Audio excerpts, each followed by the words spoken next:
नमस्कार दोस्तों, मैं आर सरकार स्काई एकेडमी 360 डिग्री में आप सभी का स्वागत करते हैं। हम आज जो है सामान्य अध्ययन सेक्शन की शुरुआत करने जा रहे हैं। स्काई एकेडमी की तरफ से सामान्य अध्ययन बैच की शुरुआत हो रही है। इसमें हम लोग अलग अलग बैचेज शुरू करेंगे, लेकिन अभी फ़िलहाल जो है सामान्य अध्ययन समसामयिकी का सेक्शन जो है हम लोग शुरू करने जा रहे हैं। उसमें प्रश्न देखेंगे और प्रश्न का पूरी तरह से उसका डिस्कशन, विश्लेषण, उसका जो भी तथ्यात्मक विश्लेषण है सारा अध्ययन करेंगे। एक्चुअल में सामान्य अध्ययन का जो समसामयिकी जो है, करंट अफेयर्स जो है, वह किस तरह पढ़ा जाता है, सबसे पहले तो ये जानना है। तो उसमें पढ़ने का तरीका ये है, आजकल जो एग्जाम का जो पैटर्न है पूछने का, तो उसमें स्टैटिक जीके और डायनेमिक जीके दोनों होते हैं। तो जो करंट अफेयर्स में जो चल रहा है वो उसी का स्टैटिक जीके जो पिछले जो पुराने होते हैं वो पूछे जाते हैं। तो करंट अफेयर्स को इस तरह पढ़ने का तरीका है। तो करंट अफेयर्स में हम लोग इसी तरह पढ़ेंगे और जो भी प्रश्न आएगा उसका जो है स्टैटिक पार्ट भी हम लोग साथ में करते रहेंगे। तो आइए शुरू करते हैं। पहला क्वेश्चन देखिए, पहला क्वेश्चन है, नवंबर 2024 में राष्ट्रीय स्वच्छ गंगा मिशन की 58वीं कार्यकारी समिति की बैठक में मंजूर की गई परियोजनाओं के संबंध में विकल्प में कौन सा तथ्य सही नहीं है पूछ रहा है। यहां पर क्या पूछा जा रहा है? सही नहीं है। क्वेश्चन है नवंबर 2024 में, अभी नवंबर जो 2024 बीता है उसमें राष्ट्रीय स्वच्छ गंगा मिशन की 58वीं कार्यकारी समिति की बैठक में मंजूर की गई जो भी परियोजनाएं जो चलती है, जो योजनाएं सरकार के द्वारा चलाई जाती है, उसके संबंध में कौन सा सही नहीं है। तो पहला ऑप्शन है, चंबल, सोन, दामोदर, टोंस नदियों के पर्यावरणीय प्रवाह का आकलन करने के लिए एक महत्वपूर्ण परियोजना को मंजूरी दी गई है। दूसरा ऑप्शन है, गंगा नदी डॉल्फिन के संरक्षण के लिए एक महत्वाकांक्षी परियोजना को मंजूरी दी गई है। तीसरा है, उत्तर प्रदेश में गंगा बेसिन में लुप्त प्राय कछुओं के संरक्षण के लिए एक अभिनव और अधिक महत्वपूर्ण परियोजना को मंजूरी दी गई है। और चौथा ऑप्शन है, डी ऑप्शन है, कोलकाता के कियोरापुकुर में 50 MLD STP मिलियन लीटर प्रतिदिन सेप्टेज ट्रीटमेंट प्लांट के पुनरुद्धार को 118.57 करोड़ रुपए, 118 लगभग 118 करोड़ रुपए के संशोधित बजट के साथ मंजूरी दी गई है।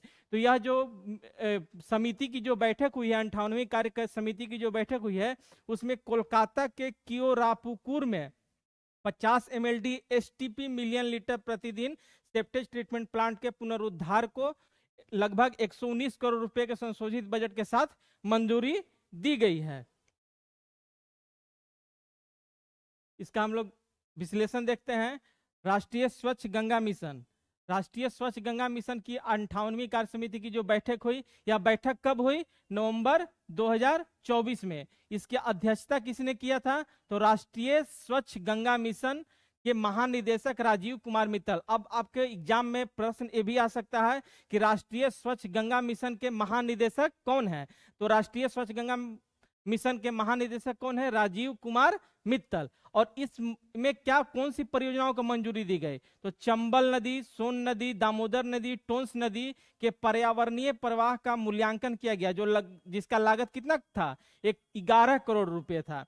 उसके बाद हाइड्रोलॉजिकल और हाइड्रोडायनेमिक मॉडल का विकास हुआ था। हाइड्रोलॉजिकल, आजकल देखिएगा मार्केट में हर चीज हाइड्रोलिक हो गया है। हाइड्रोलिक से क्या होता है? ऑटोमेटिक सिस्टम होता है जो ऊपर नीचे होते रहता है। नेक्स्ट है, जलधारा और जैव विविधता के बेहतर संरक्षण के दिशा में प्रयास हुआ है। गंगा डॉल्फिन संरक्षण के लिए 1 करोड़ रुपए की मंजूरी मिली है। संकट में फंसी डॉल्फिनों की सहायता के लिए डॉल्फिन एम्बुलेंस की शुरुआत की गई है।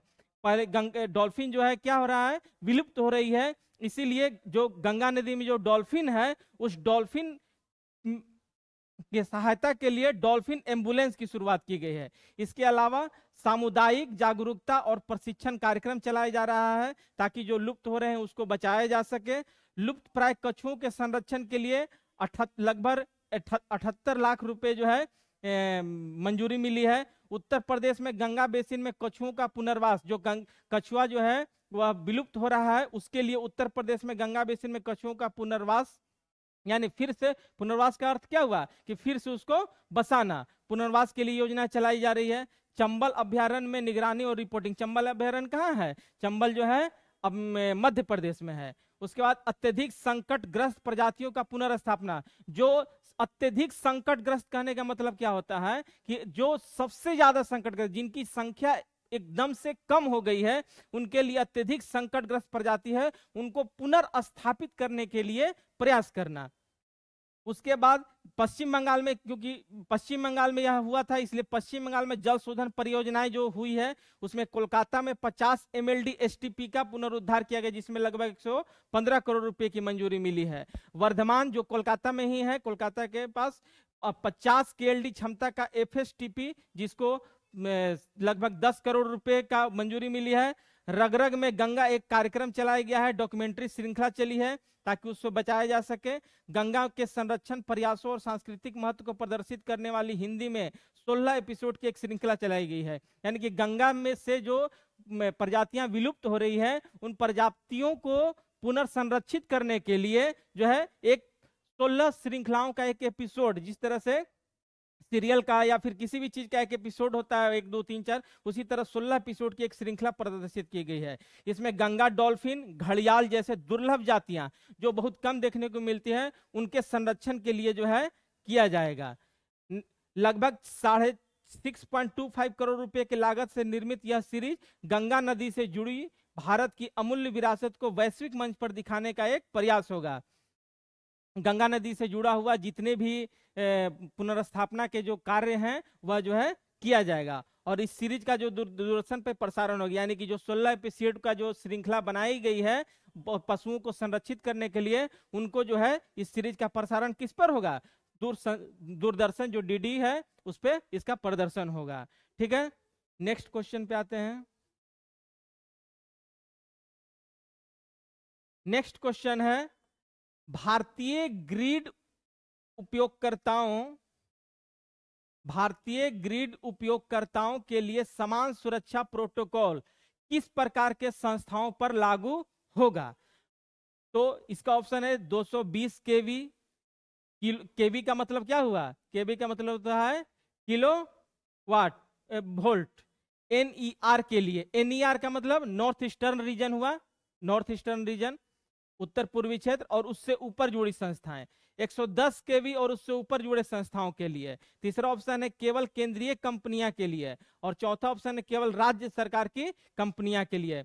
तो भारतीय ग्रिड उपयोगकर्ताओं के लिए समान सुरक्षा प्रोटोकॉल जो है, यह जो है 210 kV और NER यानी नॉर्थ ईस्टर्न रीजन जो उत्तर पूर्वी क्षेत्र है उससे ऊपर जुड़ी संस्थाओं के लिए यह जो है मंजूरी मिली है। तो इसका आंसर कौन सा हो जाएगा? 220 kV। अब इसका थोड़ा तथ्य देख लेते हैं।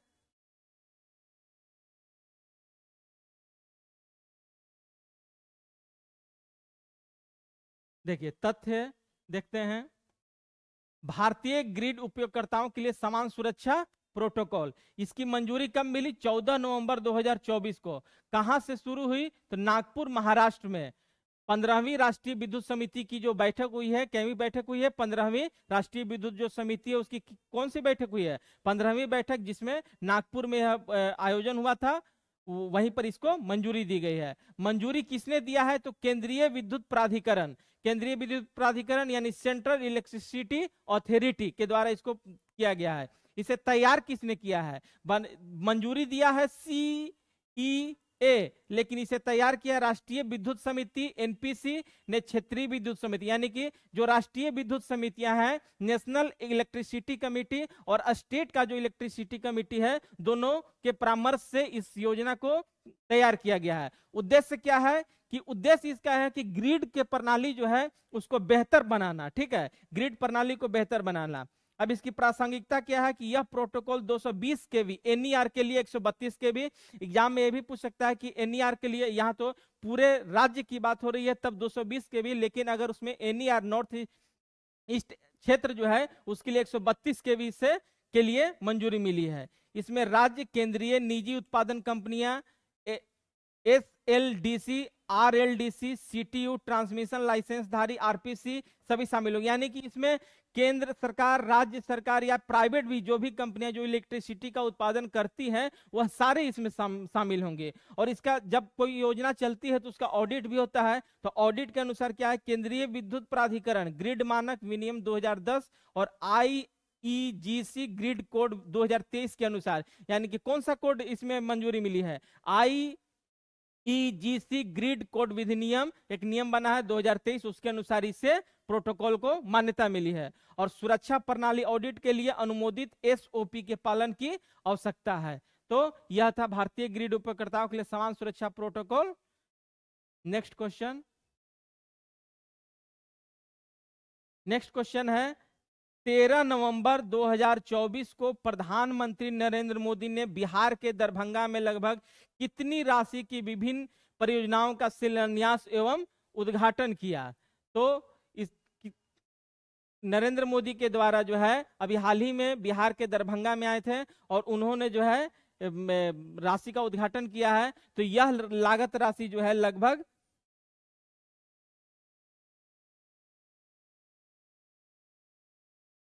13 नवंबर 2024 को 12,100 करोड़ रुपए की योजना को दरभंगा में नरेंद्र मोदी के द्वारा मंजूरी दी गई है। अब इसका तथ्य देख लेते हैं। इसका शिलान्यास, बिहार के दरभंगा में विभिन्न विकास परियोजनाओं का शिलान्यास एवं उद्घाटन जो है किनके द्वारा किया गया, तो शिलान्यास एवं उद्घाटन नरेंद्र मोदी प्रधानमंत्री, भारत के जो प्रधानमंत्री हैं उनके द्वारा किया गया। कब किया गया, 13 नवंबर 2024 को। विकास परियोजनाओं में क्या क्या शामिल था, जो उद्घाटन किया गया दरभंगा में, उसमें शामिल था स्वास्थ्य सेवा, रेल सेवा, सड़क सेवा, ट्रांसपोर्ट सेवा, पेट्रोलियम, प्राकृतिक गैस, इन सब क्षेत्रों में विकास के लिए योजनाओं की मंजूरी दी गई है, जिसका लागत जो है 12,100 करोड़ रुपए है। प्रधानमंत्री द्वारा उद्घाटन की प्रमुख शिलान्यास योजनाएं कौन कौन सी शामिल है इसमें, तो बिहार के दरभंगा में 1260 करोड़ रुपए से अधिक की लागत से एम्स, यानी कि एम्स का निर्माण कहां हो रहा है, बिहार में। बिहार में ऐसे पहला एम्स जो है कहां बना था, पटना में बना हुआ है, दूसरा एम्स दरभंगा में बनेगा। उन्होंने राज्य में लगभग 5,070 करोड़ रुपए लागत की कई राष्ट्रीय परियोजनाओं, यानी NH जो बन रहा है उसके निर्माण की मंजूरी दी है, 5,070 करोड़ रुपया। आजकल परीक्षा में जो है डाटा भी पूछा जाता है कि कितने करोड़, कितना, इस तरह का संख्यात्मक डाटा जो है एग्जाम में पूछे जाते हैं। उन्होंने NH 327E के 4 लेन वाले गलगलिया अररिया खंड का उद्घाटन किया है। उसके अलावा यह गलियारा पूर्व पश्चिम गलियारे NH 27 पर अररिया से पड़ोसी राज्य पश्चिम बंगाल के गलगलिया तक एक वैकल्पिक मार्ग प्रदान करेगा। यानी कि जब इसका निर्माण हो जाएगा गलगलिया से अररिया, तब जो है हम लोग को पश्चिम बंगाल गलगलिया जाने तक, अररिया से जाने का एक रास्ता मिल जाएगा। उसके बाद उन्होंने NH 322 और NH 31 पर 2 रेल ओवर ब्रिज यानी का उद्घाटन भी किया, रेल ओवर ब्रिज का भी। उसके अलावा NH 110 पर एक प्रमुख पुल का उद्घाटन किया जो जहानाबाद को बिहार शरीफ से जोड़ता है। इसके अलावा रेलवे क्षेत्र में 1740 करोड़ रुपए से अधिक की कई परियोजनाओं का लोकार्पण किया गया। झंझारपुर लोकहा रेलखंड में मेमू ट्रेन की शुरुआत की गई।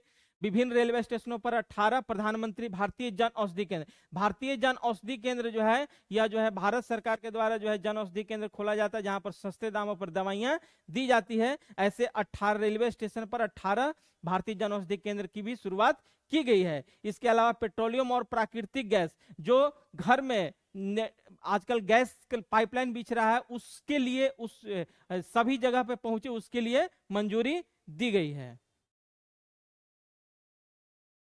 नेक्स्ट क्वेश्चन है, नवंबर 2024 में सागर मंथन द ग्रेट ओशंस डायलॉग 2024 कहां आयोजित हुआ। देखिए, तो सागर मंथन द ग्रेट ओशंस डायलॉग जो है, सागर मंथन द ग्रेट ओशंस डायलॉग जो है यह कहां आयोजित हुआ, नई दिल्ली में आयोजित हुआ है। कब आयोजित हुआ है, 19 नवंबर 2024 को। यह जो है सागर मंथन क्या है, नाम से ही पता चल रहा है, सागर, सागर यानी समुद्र, यानी कि समुद्र समुद्र में जो होने वाली घटनाएं हैं या फिर उस पर उसको किस तरह से अच्छा किया जाए उस पर विचार करने का एक मंच है, जिसमें दक्षिण एशिया का सबसे बड़ा समुद्री विचार नेतृत्व मंच है। यह किसके द्वारा आयोजित हुआ? भारत सरकार के पतन, पोत परिवहन और जल मार्ग मंत्रालय द्वारा ऑब्जर्वर रिसर्च फाउंडेशन के सहयोग से यह आयोजित हुआ। क्या आयोजित हुआ? सागर मंथन किसके सहयोग से आयोजित हुआ? ORF। इसका यह पहला ही संस्करण, यानी कि सागर मंथन जो है फर्स्ट सागर मंथन था, फर्स्ट सागर मंथन। और इसका आयोजन कहाँ हुआ? नई दिल्ली में। इसका कैवा संस्करण था? पहला। किसके सहयोग से हुआ? ORF। ORF का फुल फॉर्म क्या हुआ? Observer research foundation. इसका उद्देश्य क्या है? उद्देश्य अभी हमने बताया कि समुद्री क्षेत्र में ज्ञान बढ़ाना, यानी कि समुद्र के क्षेत्र में ज्ञान को बढ़ाना, वैश्विक नेताओं, नीति निर्माताओं, व्यापारिक नेताओं, विचारकों, भविष्य द्रष्टाओं, सतत टिकाऊ और प्रभावित समुद्री क्षेत्र के लिए ज्ञान साझा करने, सीखने और भविष्य की तैयारी तथा सक्षम निर्णय लेने की दिशा में प्रमुख वैश्विक मंच प्रदान करना है। यानी समुद्र में जो भी घटनाएं होंगी उनके लिए नीति बनाना, भविष्य के हिसाब से समुद्र से क्या क्या हम लोग संसाधन को इकट्ठा कर सकते हैं, उन सब बारे में जानकारी इकट्ठा करना है। तो यह था सागर मंथन। नेक्स्ट है, नवंबर 2024 में मध्य प्रदेश सरकार ने सिविल सेवाओं में महिलाओं के आरक्षण को बढ़ाकर कितना कर दिया? अभी हाल ही में मध्य प्रदेश सरकार, मध्य प्रदेश के मुख्यमंत्री कौन है? मोहन यादव हैं, ठीक है। तो उन्होंने जो है एक निर्णय लिया। पहले वहां 33% का आरक्षण था। पहले वहां कितने परसेंट का आरक्षण था? 33। लेकिन अब वहां पर कौन सा आरक्षण हो गया है? 35% का आरक्षण कर दिया गया है नवंबर 2024 में मध्य प्रदेश सरकार के द्वारा। अब इसके तथ्य थोड़ा देख लें तो तथ्य में मध्य प्रदेश सिविल सेवाओं में महिलाओं के आरक्षण में वृद्धि करने का निर्णय किसके द्वारा किया गया? कोई भी निर्णय अगर होता है तो वह मंत्रिमंडल, कैबिनेट का निर्णय ही होता है और वही निर्णय मान्य होता है, जिसे 5 नवंबर 2024 को लागू किया गया। इससे लागू करने से क्या होगा? सिविल सर्विस में लागू करने से महिलाओं के मुख्य उद्देश्य है महिलाओं की भागीदारी को बढ़ाना, महिलाओं की भागीदारी और उनके प्रतिनिधित्व को बढ़ाना। आरक्षण बढ़ाकर कितना कर दिया गया? 33% से, देखिए पहले 33% था, अब बढ़ाकर 35% कर दिया गया। और इसके अलावा और भी कैबिनेट में निर्णय हुए थे, जिसमें सारनी के सतपुड़ा ताप विद्युत गृह, यानी कि जो थर्मल पावर प्लांट है, कि 4 पुरानी इकाइयों के स्थान पर 660 मेगावाट का नया पावर प्लांट लगाने का अनुमति दिया गया है। ठीक है, नेक्स्ट क्वेश्चन। नेक्स्ट है, 24 अक्टूबर 2024 को बिहार के मुख्यमंत्री नीतीश कुमार ने पंचायती राज विभाग की कितनी राशि की विभिन्न परियोजनाओं का उद्घाटन एवं शिलान्यास किया है? तो बिहार के मुख्यमंत्री जो हैं नीतीश कुमार, उनके द्वारा पंचायती राज विभाग में का उद्घाटन किया गया है। उसमें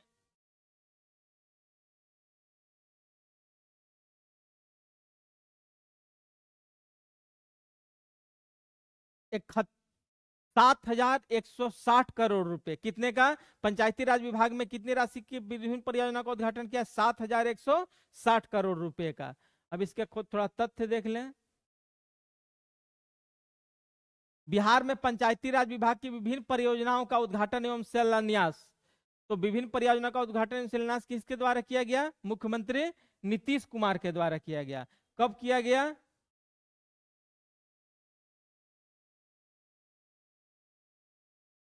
24 अक्टूबर 2024 को। इसकी लागत कितनी थी? 7,160 करोड़ रुपए।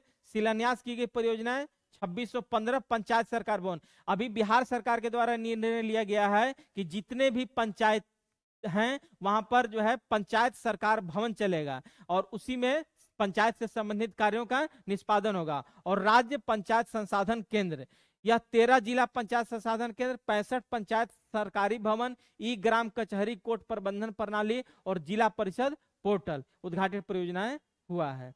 यह जो है नीतीश कुमार के द्वारा किया गया था 7,160 करोड़ रुपए का। नेक्स्ट है, ASWC GRAC परियोजना के 7वें जहाज अभय, ASWC अभय का निर्माण किस शिप बिल्डर्स कंपनी द्वारा किया गया है। तो यह जो है अभय जो है यह गार्डन रीच शिप बिल्डर्स एवं इंजीनियर्स कोलकाता कई कंपनी है, इसी के द्वारा इसका निर्माण किया गया है। अब इसके बारे में थोड़ा जान लें कि ASWU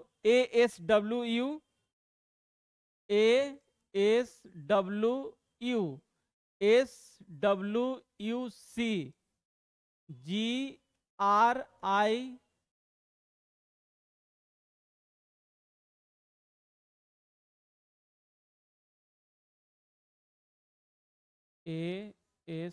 SWUC GRSE यह जो है परियोजना है। इसका नाम क्या है? जो जहाज इसके द्वारा जो जहाज परियोजना के तहत जो जहाज तैयार किया गया उसका नाम अभय रखा गया है। यह 7वां anti submarine warfare shallow watercraft है। वाटरक्राफ्ट है यानी कि पानी में लड़ने वाला जहाज है। इसका लोकार्पण किया गया 25 अक्टूबर 2024 को। लोकार्पण किसने किया? संध्या पेंढारकर, जो अध्यक्ष है किसका? NWWA पूर्वी क्षेत्र का। 4 क्षेत्र में बटा हुआ है, उत्तरी क्षेत्र, पूर्वी क्षेत्र, पश्चिमी क्षेत्र। इसका स्थान कहाँ है? LNT कट्टुपल्ली में। यह इसका निर्माता कौन था? कोलकाता की कंपनी है गार्डन रीच शिप बिल्डर्स एवं इंजीनियर्स। इसका लंबाई जो है लगभग 77 मीटर है। अधिकतम गति 25 नॉट है। हम लोग समुद्री गति को किसमें मापते हैं? नॉटिकल मील में मापते हैं, इसलिए इसकी अधिकतम गति कितनी है? 25 नॉट। सहन शक्ति 1800 नॉटिकल माइल से, इसको सहने की यानी कि कितना इस पे सह सकता है वार को, वह 1800 नॉटिकल माइल से। उद्देश्य क्या है कि पनडुब्बी रोधी अभियान, कम तीव्रता वाले समुद्री अभियान और माइन लेइंग ऑपरेशन को बढ़ाना। विशेषता है 80% से अधिक स्वदेशी सामग्री। यह जो अभय निर्मित किया गया है इसमें 80% जो है यह स्वदेशी सामग्री से बनाया गया है। इस एयरक्राफ्ट को, एयरक्राफ्ट सॉरी नहीं, वाटरक्राफ्ट को। विशेष तथ्य और क्या है इसमें? यह परियोजना गार्डन रीच शिप बिल्डर्स एवं इंजीनियर्स कोलकाता और रक्षा मंत्रालय के बीच वर्ष 2019 में हुई एक अनुबंध का हिस्सा है, जिसमें 8 SWUC जहाजों का निर्माण होना है। या उसी के तहत जो निर्माण होना है उसी के तहत एक अभय नाम का जो है इस निर्माण किया गया है वाटरक्राफ्ट को। और अर्नाला श्रेणी के जहाज भारतीय नौसेना के सेवा में तैनात अभय श्रेणी के ASW कॉर्वेट की जगह लेंगे। तो और तटीय जल में पनडुब्बी रोधी अभियान, कम तीव्रता वाले समुद्री अभियान और माइन लेइंग ऑपरेशन के लिए यह उपयोगी होगा। नेक्स्ट,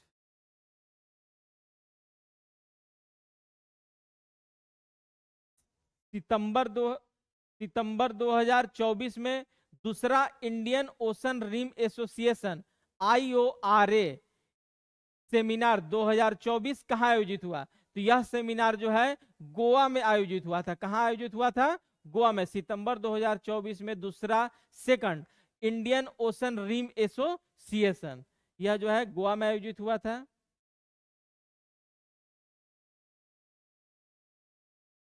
गोवा में कहाँ आयोजित हुआ? नेवल वार कॉलेज गोवा में।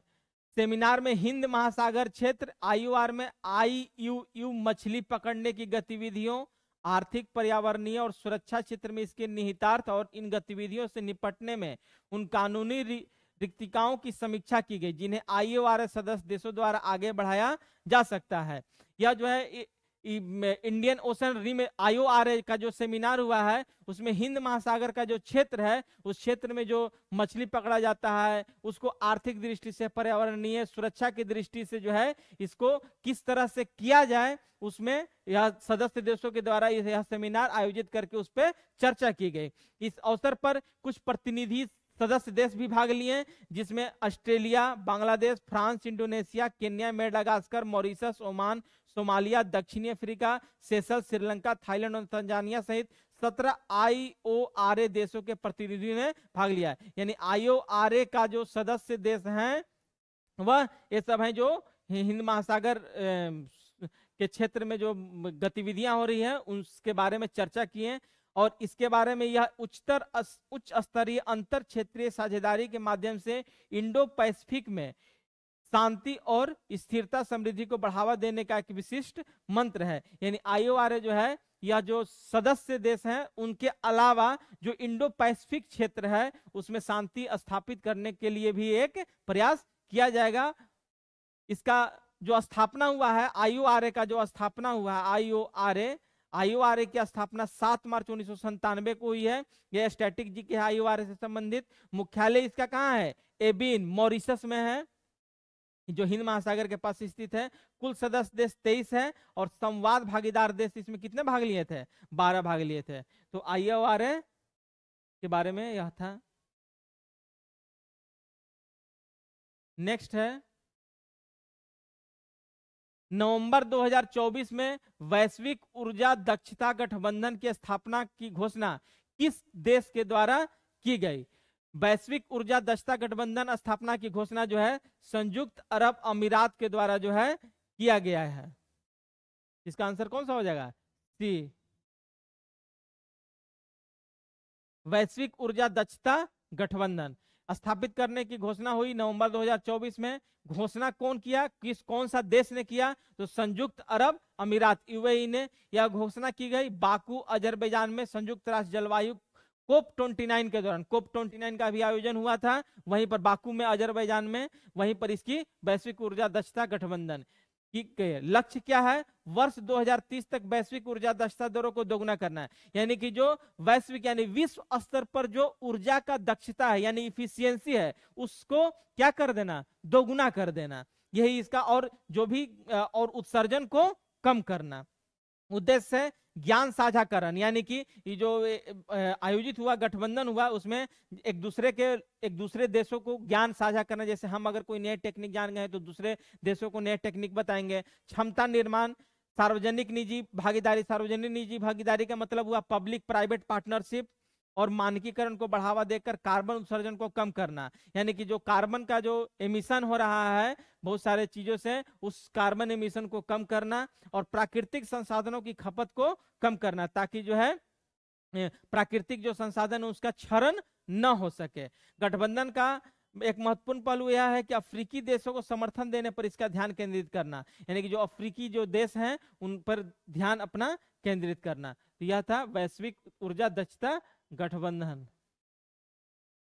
नेक्स्ट है, भारतीय नौसेना के लिए यूनिकॉर्न मस्तूल किस संगठन द्वारा विकसित किया जाएगा? तो भारतीय नौसेना जो है उसके लिए एक यूनिकॉर्न मस्तूल नाम है उसका, किस संगठन, यानी कि यह जो है भारत इलेक्ट्रॉनिक लिमिटेड के द्वारा जो है यह विकसित किया जाएगा। किसके द्वारा विकसित किया जाएगा? भारत इलेक्ट्रॉनिक। इसका आंसर कौन सा हो जाएगा? बी हो जाएगा। देखिए, मस्तूल जो है वह भारत और जापान सरकार के मध्य, भारत और जापान सरकार के मध्य का एक समझौता है। यह नवंबर 2024, 15 नवंबर 2024 को जो है दोनों के बीच में हस्ताक्षरित किया गया। कहाँ हुआ था यह समझौता? टोक्यो, जापान में।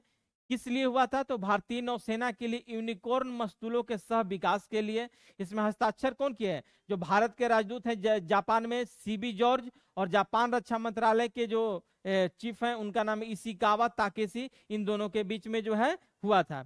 विकसित किया जाएगा भारत में, किसके द्वारा किया जाएगा? भारत इलेक्ट्रॉनिक्स लिमिटेड के द्वारा किया जाएगा, बेल। इस यूनिफाइड कॉम्प्लेक्स रेडियो एंटीना एकीकृत संचार प्रणाली वाला एक मस्तूल है जो नौसेना प्लेटफॉर्म की गुप्त विशेषताओं को बेहतर बनाने में, यानी कि यह मस्तूल क्या है? एक यूनिकॉर्न वाला नौसेना एंटीना है जो इन क्षेत्रों में संचार प्रणाली को, जो इंटीग्रेटेड जो कम्युनिकेशन सिस्टम है उसको बेहतर बनाने में यह काम करेगा। और जब इस ज्ञापन का क्रियान्वयन होगा तो यह भारत और जापान के बीच रक्षा उपकरणों के सह विकास, सह उत्पादन का पहला अवसर होगा। और ऐसा हो जाने से भारत और जापान के बीच यह पहला ऐसा मौका होगा जो इस तरह की समझौते पर हस्ताक्षर हुए हैं। नेक्स्ट है, 14 नवंबर 2024 को रिलायंस इंडस्ट्रीज लिमिटेड, RIL और वाल्ट डिज्नी की भारतीय मीडिया संपत्तियों का विलय संपन्न हुआ। विलय के बाद संयुक्त उद्यम का मूल्य कितना था? तो $8.5 बिलियन। ठीक है, यानी कि अभी हाल ही में RIL और वाल्ट डिज्नी इन दोनों का जो है, जैसे बहुत सारा होता है क्या कि कंपनियां जो है घाटे में चल रही है तो दो कंपनियां आपस में साथ आ जाती हैं, जिससे उनका जो है मूल पूंजीगत जो वैल्यू है, कैपिटल जो है वह बढ़ जाता है। इसी के लिए कंपनियां इस तरह का काम करती है। तो अभी ऐसा ही हुआ है, रिलायंस इंडस्ट्री लिमिटेड और वाल्ट डिज्नी दोनों का विलय हुआ है, जिसका वैल्यू कितना हो गया है, $8.5 बिलियन। यह विलय संपन्न हुआ है। विलय के बाद दोनों का $8.5 बिलियन जो है लगभग 70,352 करोड़ रुपए। इस संयुक्त उद्यम के प्रमुख रिलायंस फाउंडेशन के चेयरपर्सन नीता अंबानी हैं। उपाध्यक्ष इसके कौन है, उदय शंकर हैं। विलय के बाद संपत्ति को पुनर्गठित किया गया 3 प्रमुख डिवीजनों में, मनोरंजन में, डिजिटल और खेल, यह 3 भागों में इसको जो विलय हुआ है उस राशि को जो है 3 क्षेत्रों में विकास के लिए लगाया जाएगा।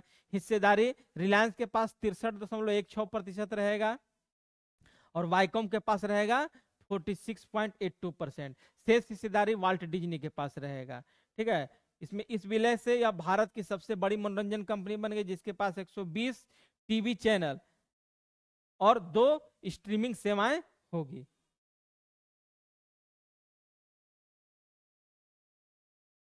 नेक्स्ट है 6 नवंबर 2024 को भारत सरकार और एशियाई विकास बैंक ने उत्तराखंड राज्य में जलापूर्ति, स्वच्छता, शहरी गतिशीलता और अन्य सेवाओं के स्तर को बेहतर बनाने के लिए कितने राशि के ऋण समझौते पर हस्ताक्षर किया है, तो $200 मिलियन के लिए। भारत सरकार और एशियाई देशों का एक बैंक है, एशियाई डेवलपमेंट बैंक, उसने उत्तराखंड राज्य में जल आपूर्ति, स्वच्छता और शहरी गतिशीलता और अन्य सेवाओं के स्तर को बेहतर बनाने के लिए एक ऋण समझौते पर हस्ताक्षर किया है। और वह ऋण समझौता हस्ताक्षर जो है कितने डॉलर का हुआ है, $200 मिलियन का हुआ है। $200 मिलियन का उद्देश्य क्या है कि उत्तराखंड राज्य में जल आपूर्ति प्रणाली, स्वच्छता, शहरी गतिशीलता, अन्य महत्वपूर्ण सार्वजनिक सुविधाओं और को आधुनिक बनाना और सतत विकास को प्रोत्साहित करना। उत्तराखंड में जल आपूर्ति की व्यवस्था जो है में सुधार करना, जिसमें 4 शहर उत्तराखंड का शामिल है, चंपावत, किच्छा, कोटद्वार और विकासनगर। हल्द्वानी में भी सुधार किया गया है, जिसमें 16 किलोमीटर लंबी जलवायु अनुकूल सड़कों का निर्माण, सीएनजी और इलेक्ट्रिक बसों का शुरुआत किया गया है, आधुनिक यातायात प्रणाली बनाया गया है, 36 किलोमीटर लंबी वर्षा जल निकासी और सड़क किनारे गलियों का निर्माण किया गया है। इस तरह से जो है स्वच्छता में सुधार किया गया है, महिला के सशक्तिकरण के लिए किया गया है। तो इस तरह से ऋण जो समझौते पर हस्ताक्षर हुए हैं वह इसमें इन सब कार्यों को सशक्तिकरण के लिए लगाया जाएगा। नेक्स्ट है 5 नवंबर 2024 को भारतीय तटरक्षक बल के उप महानिदेशक महानिरीक्षक अनंत प्रकाश बडोला ने प्रोजेक्ट डिजिटल कोस्ट गार्ड के टियर 3 डेटा सेंटर की आधारशिला कहां रखी, तो बेंगलुरु में रखा था। कहां रखा था, बेंगलुरु, सी इसका आंसर हो जाएगा। भारतीय अब एग्जाम में भी पूछ सकता है कि भारतीय तटरक्षक बल के उप निदेशक महानिरीक्षक कौन है, तो अनंत प्रकाश बडोला है। ठीक है, data centre tier 3 data centre का इस्तेमाल किया गया है, यह कहां है, बेंगलुरु में किया गया है। ठीक है,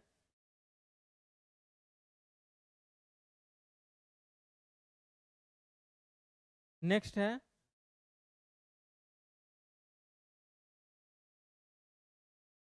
6 नवंबर 2024 को आर्थिक मामलों की मंत्रिमंडल समिति ने भारतीय खाद्य निगम में वित्तीय वर्ष 2024-25 में कार्यशील पूंजी के लिए कितनी राशि की इक्विटी डालने को मंजूरी दी है। आर्थिक मामलों के मंत्रिमंडलीय समिति, जिसको CCEA कहा जाता है, ने FCI यानी फूड कॉर्पोरेशन ऑफ इंडिया में वित्तीय वर्ष 2024-25 में कार्यशील पूंजी के लिए कितनी राशि की इक्विटी डालने की मंजूरी दी है, तो यह 9500 करोड़ रुपए की मंजूरी दी गई है।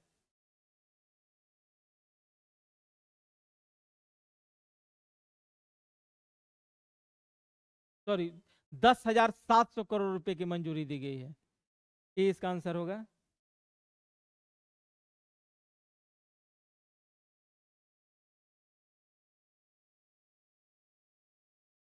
$10,700 करोड़ रुपए उद्देश्य है। इसका उद्देश्य है कि कृषि क्षेत्र को मजबूत करना और देश भर में किसानों के कल्याण को क्या करना, सुनिश्चित करना। FCI का स्थापना और जो है कब हुआ था, 1964 में। एफसीआई का स्थापना कब हुआ था? एफसीआई 1964 में हुआ था, जिसकी 100 करोड़ अधिक रुपए की अधिकृत पूंजी, यानी कि इसका जो पूंजी था, कितने पूंजी से हुआ था? 100 करोड़, और 4 करोड़ रुपए की इक्विटी, यानी इक्विटी कहने का मतलब क्या हुआ? इक्विटी कहने का मतलब हुआ तरल, ठीक है। तो इक्विटी 4 करोड़ रुपए थी। फरवरी 2023 में एफसीआई की अधिकृत पूंजी 11,000 करोड़ रुपए से बढ़कर 21,000 करोड़ रुपए हो गई है। वित्तीय वर्ष 2019-20 में एफसीआई का इक्विटी 4,496 करोड़ रुपए था, जो 23-24 में बढ़कर 10,157 करोड़ रुपए हो गई है। एफसीआई का भूमिका क्या है? न्यूनतम समर्थन मूल्य पर खाद्यान्नों की खरीदी करना। जो भारत सरकार का एफसीआई है वह न्यूनतम मिनिमम सपोर्ट प्राइस एमएसपी पर, अब एमएसपी के लिए जो है बवाल चलते रहता है, लेकिन एमएसपी क्या होता है? एमएसपी होता है कोई भी फसल है उसके लिए एक न्यूनतम, सरकार के द्वारा एक न्यूनतम समर्थन मूल्य, यानी न्यूनतम मूल्य निर्धारित किया जाता है कि उस मूल्य से नीचे वैल्यू नहीं जाएगा। तो यह एफसीआई का काम है, न्यूनतम समर्थन मूल्य पर खाद्यान्नों का खरीदना, खाद्यान्नों का भंडारण और उसको सुरक्षित करना, भंडार करना, और बाजार में खाद्यान्न कीमतों की स्थिरता को सुनिश्चित करना। तो यह एफसीआई का है काम। नेक्स्ट है 24 अक्टूबर 2024 को एशियाई विकास बैंक ने असम में अक्षय ऊर्जा क्षमता बढ़ाने और ऊर्जा सुरक्षा में सुधार करने के लिए कितनी राशि को मंजूर किया है? तो कितनी राशि को मंजूर किया है? इसका आंसर बी हो जाएगा, 434.25 मिलियन डॉलर। यानी कि एशियाई विकास बैंक जो है वह असम राज्य में अक्षय ऊर्जा क्षमता, अक्षय ऊर्जा क्षमता कहने का मतलब क्या होता है कि वैसी ऊर्जा जिसका क्षय न हो, वही अक्षय ऊर्जा है, उस क्षमता को बढ़ाना, और ऊर्जा सुरक्षा, जो ऊर्जा से संबंधित जो सुरक्षाएं हैं उसको सुधार करने के लिए ऋण दिया है एशियाई विकास बैंक। अभी कुछ देर पहले हम लोग उत्तराखंड के लिए भी पढ़े थे, और असम में भी दिया है। तो 434.25 मिलियन अमेरिकी डॉलर दिया गया है असम सरकार को।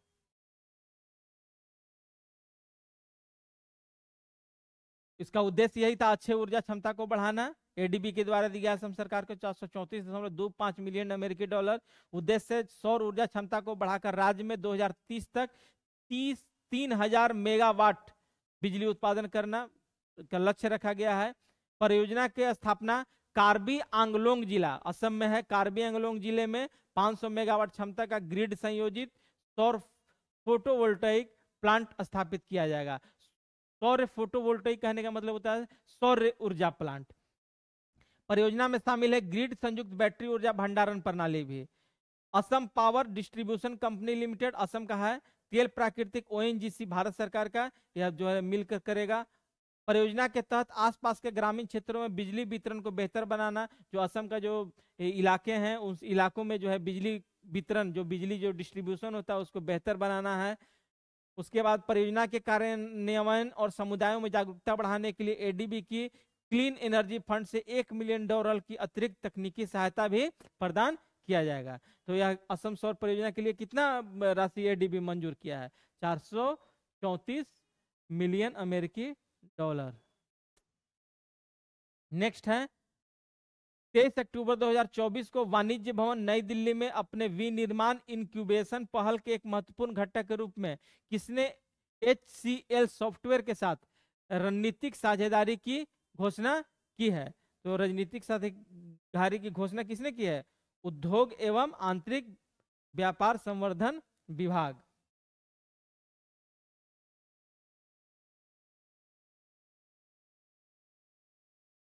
देखिए, उद्योग एवं आंतरिक व्यापार संवर्धन विभाग, जिसको department of promotion of industry and internal trade भी कहा जाता है, वाणिज्य भवन नई दिल्ली में यह हुआ है। HCL सॉफ्टवेयर के साथ रणनीतिक साझेदारी की घोषणा। भारत में स्टार्टअप जो चल रहा है उसमें और ज्यादा क्रांति लाने के लिए इसकी शुरुआत की गई है। अपने विनिर्माण इंक्यूबेशन पहल के एक महत्वपूर्ण घटक के रूप में भारत के लिए विशिष्ट उत्पाद और समाधान बनाने के लिए स्टार्टअप को प्रोत्साहित करके भारतीय बौद्धिक संपदा का विकास करना है। यानी कि जो स्टार्टअप शुरू कर रहे हैं उनको प्रोत्साहित करना और उनकी क्षमता को बढ़ाना, ये इसका मुख्य उद्देश्य था।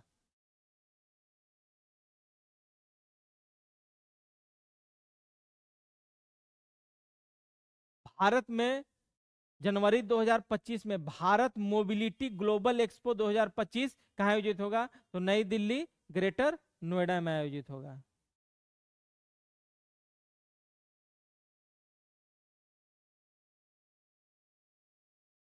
इसका आंसर कौन सा हो जाएगा? डी। नेक्स्ट है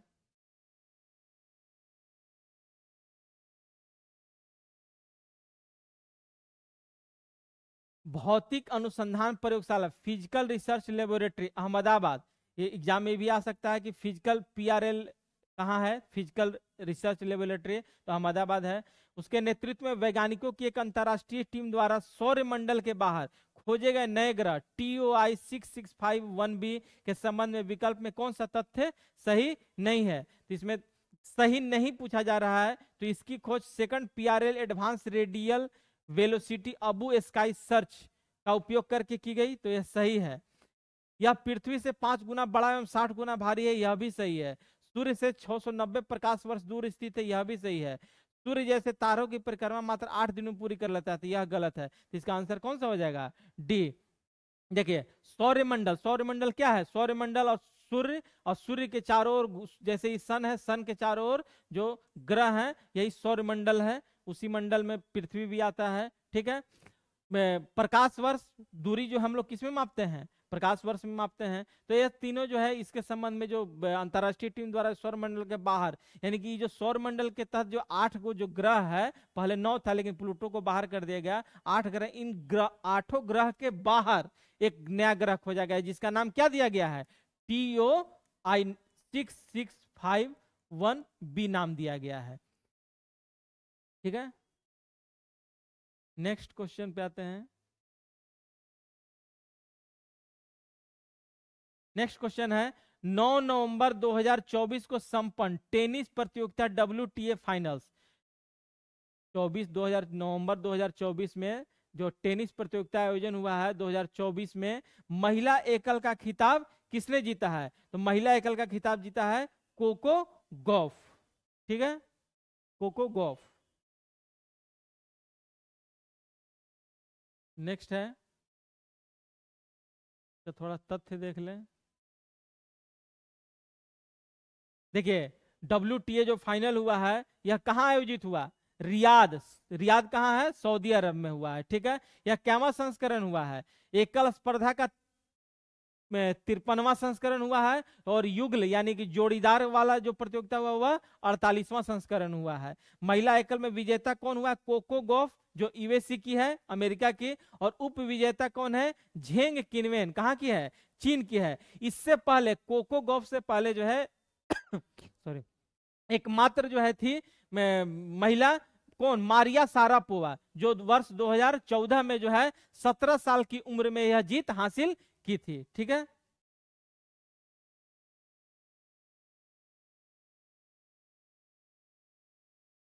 नेक्स्ट क्वेश्चन पे आते हैं।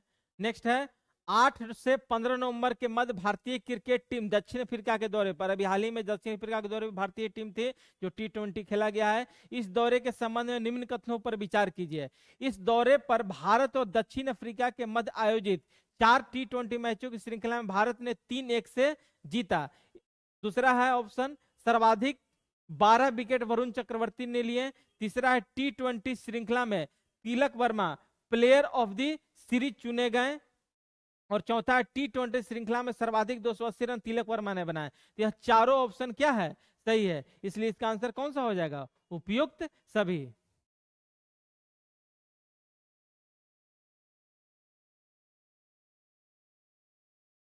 थोड़ा इसका तथ्य देख लिया जाए। भारतीय क्रिकेट टीम जो दक्षिण अफ्रीका गई थी 4 T20 सीरीज खेला है। भारत यह श्रृंखला कितने से जीती है? 3-1 से, यानी भारत 3 मैच जीता और 1 मैच साउथ अफ्रीका। सर्वाधिक रन 280 रन तिलक वर्मा बनाए थे जो भारत के हैं। सबसे ज्यादा विकेट वरुण चक्रवर्ती ने लिया था, और इस टीम के कप्तान कौन थे? सूर्य कुमार यादव थे, ठीक है। इसी मैच में पहले T20 में संजू सैमसन T20 इंटरनेशनल लगातार 2 शतक लगाने वाले पहले भारतीय बल्लेबाज बने थे। उसके अलावा पहले T20 में एंडिले सिमलेन दक्षिण अफ्रीका के, उन्होंने अपना पहला T20 इंटरनेशनल पदार्पण किया, यानी कि एंडिले सिमलेन जो थे यह दक्षिण अफ्रीका के में टीम में खेलने वाले खिलाड़ी बने, पदार्पण किया, यानी कि पहला मैच खेले। उसके बाद दूसरे टी20 में वरुण चक्रवर्ती ने टी20 इंटरनेशनल में अपना पहला 5 इंटरनेशनल लिया, विकेट लिया। उसके बाद तीसरे टी20 में रमनदीप सिंह भारत के जो थे उनका भी पदार्पण हुआ। उसके बाद तीसरे टी20 तिलक वर्मा ने भारत टी20 में अपना पहला शतक बनाया। और चौथे टी20 में संजू सैमसन और तिलक वर्मा एक ही पारी में शतक लगाए थे, दोनों एक ही पारी में शतक लगाए थे, ठीक है। और इसके अलावा एक सबसे ज्यादा छक्के बनने का भी रिकॉर्ड इसी मैच में हुआ था। नेक्स्ट है, हाल ही में वरदराव कमलाकर राव का निधन हो गया। वह कौन थे? तो वरदराव कमलाकर राव जो थे यह एक इतिहासकार थे। इसका आंसर कौन हो जाएगा? ए होगा।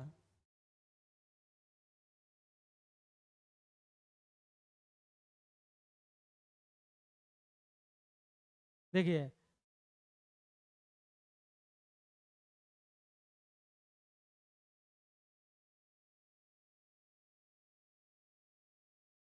देखिए वरदराव कमलाकर जो है, सॉरी इतिहासकार नहीं थे, प्रसिद्ध मृदंगम कलाकार थे, मृदंग बजाते थे, ठीक है।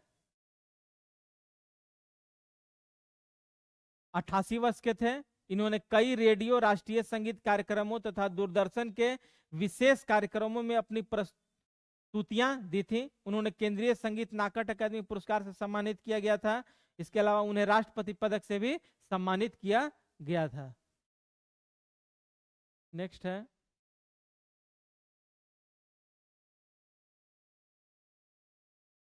हाल ही में सोनू सूद को किस देश का मानद पर्यटन सलाहकार और ब्रांड एम्बेसडर नियुक्त किया गया है? तो सोनू सूद को जो है मानद पर्यटन सलाहकार और ब्रांड एम्बेसडर थाईलैंड का नियुक्त किया गया है, ठीक है। नेक्स्ट है,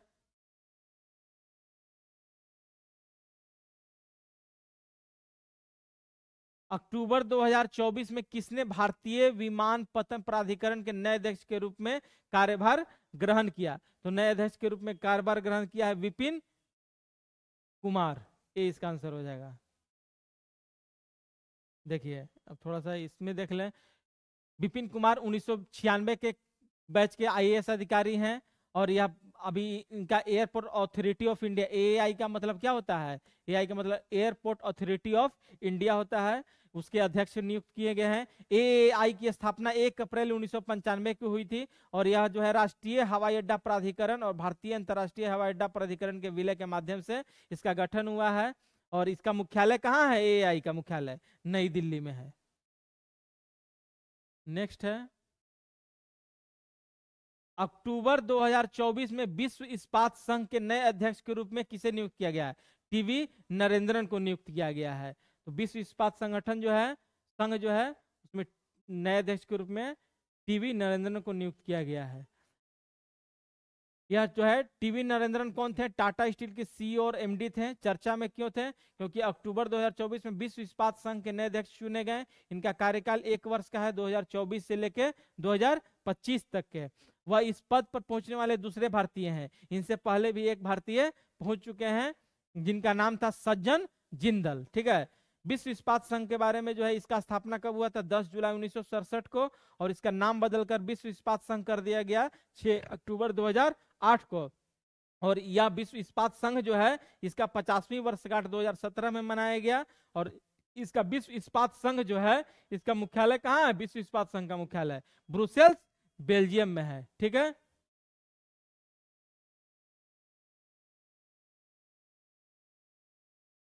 इस प्रकार से जो है करंट अफेयर सेक्शन के कुछ प्रश्न को आप लोगों के समक्ष जो है बताया गया है।